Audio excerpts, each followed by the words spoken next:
عزیزان گرامی وقار، اپنے دل پر ہاتھ رکھ کر کے بتاؤ اسلام سے اچھا کوئی راستہ ہے؟ قرآن یہی کہتا ہے وَمَن يَبْتَغِ غَيْرَ الْإِسْلَامِ دِينًا فَلَن يُقْبَلَ مِنْهُ، جو اسلام کے علاوہ دوسرا راستہ لے کر کے آئے گا قیامت کے دن اس کا کوئی قبول نہیں کیا جائے گا، بلکہ وہ سب سے بڑے گھاٹے میں ہوگا، آخرت کے دن خسارہ اٹھانے والوں میں ہوگا۔ آج تمہارے پاس وہ عقل سلیم اللہ تعالیٰ نے دیا، جس کو تھوڑی بہت شدھ بدھ ہونا، عقل کا استعمال کرتا ہو، وہ بھی اسلام کے متعلق سوچے گا کہ میرے دین میں اتنی اچھائیاں ہیں، آج تک رب تعالیٰ نے مجھے یہ پیشانی کسی کے سامنے جھکنے نہیں دیا۔ کہیں جھکاتے ہو؟ کھانا کھاتے ہیں، کھانا تو روزانہ ضروری ہے، اور رزق کے معاملے میں تو لوگ ایسے، دنیا کہتی ہے پیٹ پوجا، ہم پیٹ پوجا نہیں کہتے۔ کھانے کے لیے بعض لوگ کہتے ہیں نا پہلے پیٹ پوجا ہو جائے، پوجا کا لفظ ہی ہم استعمال نہیں کرتے۔ آپ کے گھر میں کھانا لا کر کے دیا جاتا ہے تو کیا آپ سر جھکا کر چاٹ کے کھاتے ہیں یا لقمے اٹھا کر ہاتھ سے کھاتے ہیں؟ ہاتھ سے کھاتے ہیں۔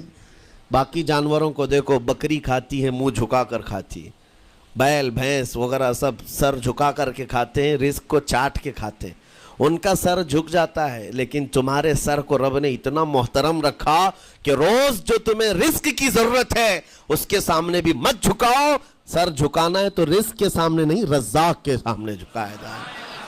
تمہاری پیشانی کو محترم رکھا گیا ہے کہ تم جھکو گے تو کس کے سامنے؟ صرف رزاق، جو ہمارا پالنہار حقیقی ہے۔ اور حد تو یہ ہے میرے عزیزو، یہ دنیا کی واحد قوم ہے، یہ واحد مذہب ایسا ہے، یہودی ہوں، عیسائی ہوں، ہندو ہوں، کوئی بھی ریلیجن آپ لے کر کے آئیں، جس کو وہ بہت زیادہ مانتے ہیں یا جس کو گاڈ کہتے ہیں یا جس کو بھگوان کہتے ہیں، ان کی صورت بھی ہوگی، مورت بھی ہوگی، اور سامنے دیکھتے ہیں اور جھکتے ہیں، عبادت کرتے ہیں۔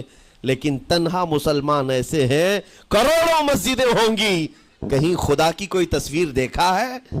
کہیں مسجدوں میں خدا کا کوئی مورت یا صورت بنائی ہوئی دیکھا ہے؟ نہیں ہے۔ یہ واحد قوم ہے جو بن دیکھے مولا کی بارگاہ میں سجدے میں جھک جاتی ہے۔ صرف بات اتنی ہے کہ ان کو یہ کہنا پڑے گا، اگر میں کہوں میرے نام پر آ جاؤ جھک جاؤ، نہیں، کوئی نہیں جھکائے گا۔ ہاں، یہ کہنا پڑے گا امام کو بھی، اللہ اکبر، اللہ سب سے بڑا ہے۔ پھر کوئی پیچھے کھڑا ہوا یہ نہیں پوچھتا کہ کس نے کہا، کون پکار رہا ہے، پیشانی لے جا کر زمین پر لگا دیتے۔ کیوں؟ ہماری پیشانی خالص اللہ کے لیے ہے۔ میرے عزیزو، یہ وہ پرائیورٹیز ہیں اور یہ اسپیشلٹی ہے آپ کے اس کمیونٹی کی، جس کو مجھے آپ کے سامنے رکھنا ہے۔ اتنی سارے اچھے گلشن کو چھوڑ کر اگر کوئی بربادی کی طرف جائے تو پھر سوائے بدنصیبی کے کیا ہے اس کے پاس؟